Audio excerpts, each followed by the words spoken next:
UP triple S C पेट का notification आ चुका है। 14 मई के बाद से इसकी एप्लीकेशन स्टार्ट हो जाएंगे। वहीं इसका सिलेबस भी जारी कर दिया गया है। इस सिलेबस में कुछ अंतर है नहीं, जैसे पहले था वैसे ही है। आइए इसको एक बार देख लेते हैं। तो सबसे पहले जो विषय है वो है हिस्ट्री का है। ये सिलेबस थोड़ा लंबा होता है, लेकिन जो इससे प्रश्न इसका जो नंबर होगा वो 5 नंबर का ही पूछा जाएगा, जो कि बहुत कम है। तो मेरे ख्याल से इतने बड़े सिलेबस में थोड़ा तो ज़्यादा इसको बढ़ाना चाहिए था अंक।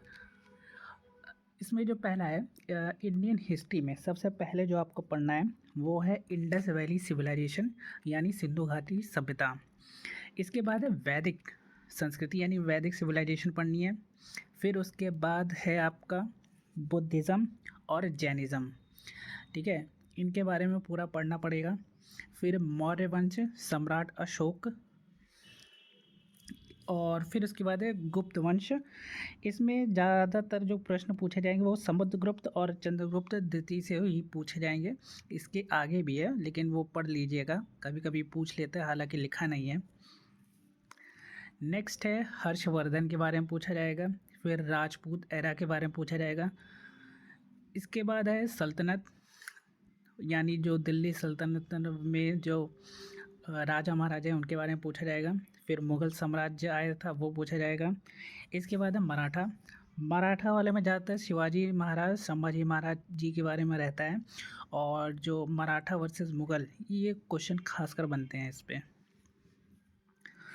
इसके बाद जो नेक्स्ट है कि ब्रिटिश राज्य का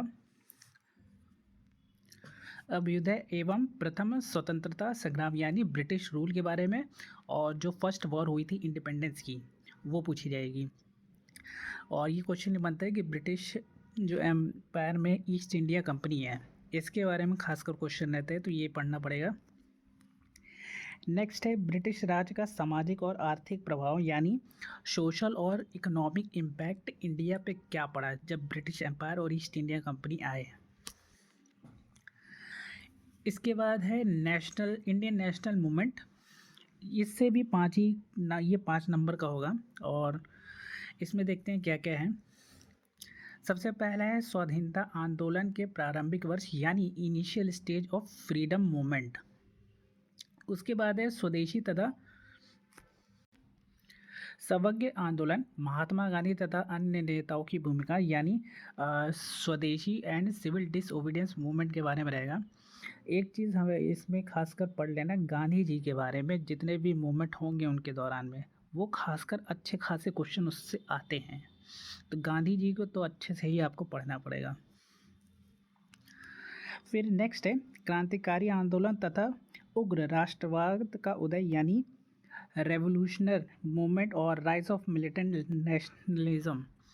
इसमें ज़्यादातर आपके पूछते हैं आईएनसी के बारे में, या जो आंदोलन बहुत ही क्रांतिकारी उग्र टाइप के थे, इन सब के बारे में इसमें पूछा जाएगा। नेक्स्ट है कि विधायी संशोधन और ब्रिटिश इंडिया एक्ट 1935 यानी गवर्नमेंट ऑफ इंडिया एक्ट भी जो कहते हैं 1935, इसमें अमेंडमेंट और ब्रिटिश इंडिया एक्ट 1935 के बारे में पूछा जाएगा। फिर है नेक्स्ट भारत छोड़ो आंदोलन, जो कि आज़ाद हिंद फौज और नेताजी सुभाष चंद्र बोस, ये वाला टॉपिक थोड़ा इम्पोर्टेंट बनेगा, जो कि आपको पढ़ना पड़ेगा क्विट इंडिया मूवमेंट के बारे में। इसके बाद नेक्स्ट आता है ज्योग्राफी। इससे भी 5 क्वेश्चन ही पूछा जाएगा। ठीक, इसमें क्या क्या है ज्योग्राफी में, सबसे पहले रिवर के बारे में पढ़ना पड़ेगा, यानी कि नदी और नदियों की घाटी, यानी रिवर से जो सब रिवर बनती हैं उनके बारे में। नेक्स्ट है भूजल संसाधन यानी वाटर रिसोर्स के बारे में पढ़ना पड़ेगा। फिर उसके बाद है पर्वत, पहाड़ियाँ और हिमनद यानी माउंटेन और ग्लेशियर के बारे में पढ़ना पड़ेगा। नेक्स्ट है डेजर्ट और ड्राई एरिया के बारे में पढ़ना पड़ेगा। वन यानी फॉरेस्ट, और खनिज संसाधन यानी मिनरल्स के बारे में पढ़ना पड़ेगा। मिनरल्स में जैसे कि गोल्ड है कि कौन सी स्टेट में सबसे ज़्यादा प्रोड्यूस होता है, या इंडिया किस मिनरल का बहुत ज़्यादा एक्सपोर्ट करता है या इंपोर्ट करता है, किस स्टेट में कौन से मिनरल्स बहुत ज़्यादा पाए जाते हैं, इस तरीके के क्वेश्चन रहेंगे मिनरल्स में। फिर नेक्स्ट है तुम्हारा भारत और विश्व की राजनीतिक भूगोल यानी पॉलिटिकल ज्योग्राफी ऑफ इंडिया और वर्ल्ड के हिसाब से भी पढ़ना पड़ेगा। इंडिया का तो पढ़ना ही पड़ेगा और वर्ल्ड का भी देखना पड़ेगा। नेक्स्ट है जलवायु तथा मौसम, क्लाइमेट, टाइम जोन के बारे में पढ़ना पड़ेगा, और जनसंख्या परिवर्तन। हालांकि अभी नया सेंसेक्स तो हुआ नहीं है, पुराने वाले के अकॉर्डिंग क्वेश्चन इसमें बनता है। अगला जो पार्ट 4 है उसमें इकोनॉमिक्स के बारे में पूछा जाएगा, और ये भी 5 नंबर का ही पूछा जाएगा। इसमें क्या क्या है, पहला है कि भारत की अर्थव्यवस्था, जो कि 1947 से लेकर 1991, इसमें जो सबसे ज़्यादा इंपॉर्टेंट बनता है, दो टॉपिक सबसे ज़्यादा इंपॉर्टेंट बनते हैं, एक 5 ईयर प्लान यानी पंचवर्षीय योजना, और दूसरा जो बनता है हरित क्रांति। ये इससे अच्छे खासे प्रश्न आ जाते हैं, ठीक है। तो भारतीय अर्थव्यवस्था में सबसे पहला तो है योजना आयोग और पंचवर्षीय योजना यानी 5 ईयर प्लान और कमीशंस के बारे में। जो उस समय के कमीशंस बने थे वो खासकर आपको पढ़ने पड़ेंगे, जैसे कि बलवंत कमीशन थे, पंचायती राज कमीशन किस में बना था, ये सब तरीके के क्वेश्चन पूछे जाएंगे। इसके अलावा नेक्स्ट है मिश्रित अर्थव्यवस्था का विकास, निजी एवं सार्वजनिक क्षेत्र यानी डेवलपमेंट मिक्स्ड इकोनॉमी, प्राइवेट और पब्लिक, इससे सवाल बनेगा। इससे हालांकि कम ही बनता है। फिर है हरित क्रांति, ग्रीन रेवोल्यूशन, और दूसरा है दूध विकास एवं ऑपरेशन फंड। ये जो green revolution, white revolution, golden revolution, इन सब से क्वेश्चन बनता है। फिर बैंकों के निजीकरण यानी बैंकों के राष्ट्रीयकरण तथा सुधार, बैंक नेशनलाइजेशन, इससे क्वेश्चन बनता है। नेक्स्ट है कि वर्ष 1991 में आर्थिक सुधार तथा उसके बाद की अर्थव्यवस्था यानी एलपीजी रिफॉर्म्स। यहाँ एलपीजी सिलेंडर से रिलेटेड नहीं है, एलपीजी का मतलब हो गया लिबरलाइजेशन, प्राइवेटाइजेशन, ग्लोबलाइजेशन, यहाँ इसका मतलब ये है। फिर वर्ष 2014 के पश्चात के आर्थिक सुधार यानी मोदी गवर्नमेंट आने के बाद कौन कौन से सुधार हुए उनके बारे में पढ़ना पड़ेगा। सबसे पहले है कृषि यानी फार्म से रिलेटेड, खेती से रिलेटेड क्या क्या रिफॉर्म्स हुए हैं। उसके बाद स्ट्रक्चरल रिफॉर्म्स, फिर लेबर रिफॉर्म, इकोनॉमिक रिफॉर्म, और आखिरी में जीएसटी के बारे में पढ़ना पड़ेगा। नेक्स्ट टॉपिक 5 पॉइंट में है, 5वें पॉइंट में, जो कि है भारत का संविधान और लोक प्रशासन, जिसको तुम पॉलिटी कह सकते हो, इंडियन कॉन्स्टिट्यूशन और पब्लिक एडमिनिस्ट्रेशन। ये जो है ये भी 5 नंबर का ही पूछा जाएगा। इसमें क्या है, भारतीय संविधान के अंदर क्या क्या पूछा जाएगा, जैसे कि silent feature of Indian constitution यानी भारतीय संविधान की मुख्य विशेषताएं। नेक्स्ट है राज्य की नीति एवं दिशा निर्देश सिद्धांत यानी डायरेक्टिव प्रिंसिपल्स के बारे में पूछा जाएगा। फिर मौलिक अधिकार एवं कर्तव्य यानी फंडामेंटल राइट्स और ड्यूटीज़ के बारे में पूछा जाएगा। फंडामेंटल राइट्स पूरे अच्छे से याद करने पड़ेंगे, ड्यूटीज़ भी याद करनी पड़ेंगी, लेकिन उतनी खास नहीं ड्यूटी पूछी जाती, लेकिन फंडामेंटल राइट्स अच्छा खासा पूछा जाता है। और ये पूछा जाता है कि कौन से डायरेक्टिव प्रिंसिपल कहाँ से लिया गया है, किस देश से लिया गया है। नेक्स्ट है संसदीय प्रणाली यानी पार्लियामेंट्री सिस्टम, नया संसद बना है तो उससे अच्छा खासा रिलेटेड पूछ लिया जाएगा। और फिर उसके बाद है संघीय प्रणाली, संघ एवं केंद्र शासित प्रदेश, केंद्र राज्य संबंधित यानी फेडरल सिस्टम, यूनियन और स्टेट, इनके बारे में रहेगा। फिर है न्यायिक ढांचा और सर्वोच्च न्यायालय, उच्च न्यायालय, जुडिशियल रिफॉर्म्स के बारे में, हाई कोर्ट्स के बारे में पूछा जाता है। फिर है डिस्ट्रिक्ट एडमिनिस्ट्रेशन के बारे में थोड़ा बहुत क्वेश्चन, 1-2 क्वेश्चन मिलता है, नहीं तो नहीं मिलता है। इसके बाद है स्थानीय निकाय और पंचायती राज। ये वाला टॉपिक बहुत इंपॉर्टेंट है, जो कि पंचायती राज वाला है।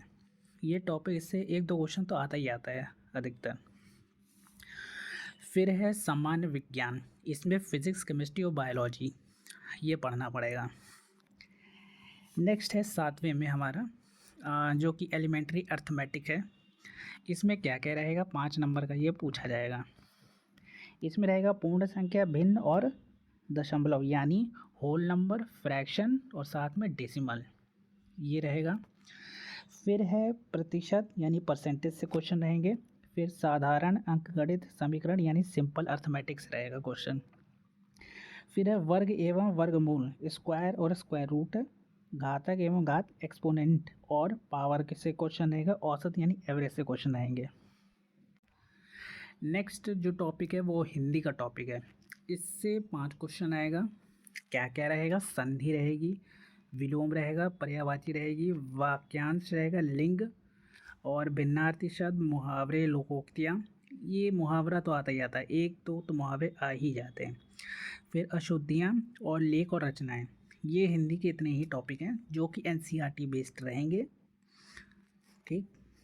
नेक्स्ट है अंग्रेजी का। इसमें इंग्लिश ग्रामर और इंग्लिश पैसेज ये दो रहेगा और ये 5 नंबर का रहेगा। नेक्स्ट है लॉजिकल एंड रीजनिंग। सबसे पहले रहेगा लार्जेस्ट और स्मॉलेस्ट नंबर टाइप क्वेश्चन पूछे जाते हैं। जैसे कि एग्जांपल के तौर पे बताऊं, जैसे 5 लड़के हैं, ए बी से बड़ा है, बी सी से छोटा है, डी इससे बड़ा है, तो इसी में पूछता है कि सबसे बड़ा कौन है, सबसे छोटा कौन है। इस तरीके के क्वेश्चन रहते हैं इसमें। फिर है क्रम और रैंकिंग, ऑर्डर और रैंकिंग, संबंध यानी ब्लड रिलेशन। फिर उसके बाद ऑड वन आउट फाइंड करना रहता है। ठीक है, ये भी इजी वाला टाइप क्वेश्चन रहते हैं। समूह से भिन्न अलग करना, कैलेंडर और वॉच, ये क्वेश्चन आते हैं। फिर उसके बाद है कारण और प्रभाव यानी कॉज एंड इफेक्ट। इसके बाद है कोडिंग और डिकोडिंग से क्वेश्चन रहेगा। और फिर आखिरी में है कथन विश्लेषण एवं निर्णय यानी कॉन्क्लूसिव रीजनिंग टाइप रहेगा। ये क्वेश्चन थोड़ा आसान ही रहते हैं, ये 3 लास्ट के। फिर उसके बाद है करंट अफेयर, इससे 10 क्वेश्चन आएंगे। करंट अफेयर अच्छे से करना पड़ेगा। इसके बाद है जनरल अवेयरनेस। जनरल अवेयरनेस में तुम्हें भारत के पड़ोसी देश के बारे में अच्छा खासा, क्योंकि आजकल न्यूज़ में बहुत है पड़ोसी देश, तो इनके बारे में अच्छा खासा पढ़ना पड़ेगा। कौन से पोर्ट्स बने हैं, कौन सी नई रेलवे लाइंस बनी हैं और उनके प्राइम मिनिस्टर, प्रेसिडेंट, ये सब देखना पड़ेगा। और कौन सी MOU साइन हुए हैं। फिर है देश और राजधानी। ये तो वर्ल्ड में जितनी भी कंट्री है उनकी राजधानी, जो खासकर इंडिया से रिलेटेड अच्छे संबंध या बिगड़े संबंध हैं, उनके देश की राजधानी, करेंसी, ये अच्छे से करना पड़ेगा। फिर है भारत राज्य की केंद्र शासित प्रदेश, जो कि यूनियन टेरिटरीज हैं, उनके बारे में ठीक ठाक पढ़ना पड़ेगा। उसके बाद है भारतीय संसद, राज्यसभा, लोकसभा और विधान परिषद के बारे में पढ़ना पड़ेगा। हालांकि उत्तर प्रदेश से है तो उत्तर प्रदेश से रिलेटेड ज़्यादा पढ़ना पड़ेगा, जो कि विधानसभा और विधान परिषद में। इसके बाद है राष्ट्रीय एवं अंतर्राष्ट्रीय दिवस यानी डेज, जो इंटरनेशनल डेज मनाए जाते हैं, उनके थीम क्या है, किस दिन वो होता है, ये पढ़ना पड़ेगा। नेक्स्ट है विश्व संगठन एवं उनके मुख्यालय यानी वर्ल्ड ऑर्गेनाइजेशन, उनके हेडक्वार्टर, जैसे कि यूनेस्को का हेडक्वार्टर कहाँ है, WHO का हेडक्वार्टर कहाँ है, उनके प्रेसिडेंट कौन है, उनके CEO कौन है, MD कौन है, ये पढ़ने पड़ेंगे। नेक्स्ट है भारतीय पर्यटन स्थल यानी टूरिज़्म के बारे में। इसके बाद है भारत की कला एवं संस्कृति, आर्ट एंड कल्चर। और फिर है भारत एवं विश्व के खेल यानी स्पोर्ट्स से रिलेटेड रहेगा। नेक्स्ट है भारतीय अनुसंधान संगठन यानी इंडियन रिसर्च इंस्टीट्यूट। इसमें खासकर ऐसी चीज़ें पूछी जाती हैं जैसे कि IISc कहाँ पे है, कौन सा इंस्टीट्यूट जो कि चावल पे रिसर्च करता है या किसी जानवर या वायरस पे रिसर्च करते हैं, उनके हेडक्वार्टर्स कहाँ हैं, इस तरीके की चीज़ें पूछी जाएंगी। फिर नेक्स्ट है प्रसिद्ध पुस्तकें और लेखक, बुक एंड ऑथर के बारे में पूछा जाएगा। जो करंट अफेयर हाल ही में रहेगा बुक एंड ऑथर, वो तो इम्पोर्टेंट बनेगा ही। इसके बाद है अवार्ड्स के बारे में जो लेटेस्ट मिले हैं, पद्मश्री, पद्म भूषण, भारत रत्न, ये सब पूछे जाएंगे। फिर है जलवायु परिवर्तन और पर्यावरण, क्लाइमेट चेंज और इन्वायरमेंट के बारे में। फिर उसके बाद ये 3 टॉपिक बड़े इंपॉर्टेंट बने क्योंकि 10-10 नंबर के ही हैं और ये अच्छे से प्रिपेयर हो गया तो अच्छे खासे नंबर ला सकते हो। जो कि सबसे पहला है अपठित गद्यांश विश्लेषण, गद्यांश हिंदी वाला जो रहेगा, ठीक है, 2 रहेंगे, प्रत्येक में 5-5 रहेगा, 10 नंबर का रहेगा। फिर उसके बाद है ग्राफ वाले क्वेश्चन अच्छे से करना पड़ेगा और 2 ग्राफ रहेंगे, दोनों ग्राफ से 5-5 क्वेश्चन आएगा, 10 नंबर का रहेगा। फिर नेक्स्ट है तालिका की व्याख्या एवं विश्लेषण, 2 तालिकाएँ रहेंगी यानी टेबल इंटरप्रिटेशन और एनालिसिस, 10 नंबर का ये रहेगा। तो ये कुल मिला के सिलेबस है। इसमें जो कुछ चीज़ें दे रखी हैं जैसे शैक्षणिक विषयों में संबंधित प्रश्नों की कठिनाई का जो स्तर रहेगा, डिफ़िकल्ट लेवल, वो NCERT बेस्ड रहेगा, यानी 12वीं तक जितनी भी NCERT बुक में जो जो पढ़ा है वो रहेगा। ये पेपर ऑफलाइन होगा वैसे, OMR बेस्ड होगा। इसके बाद है कि गलत उत्तर देने पर 1/4 नंबर कटेगा। तो ये रहा पूरा सिलेबस और इसकी तैयारी अब शुरू करेंगे हम अच्छे से।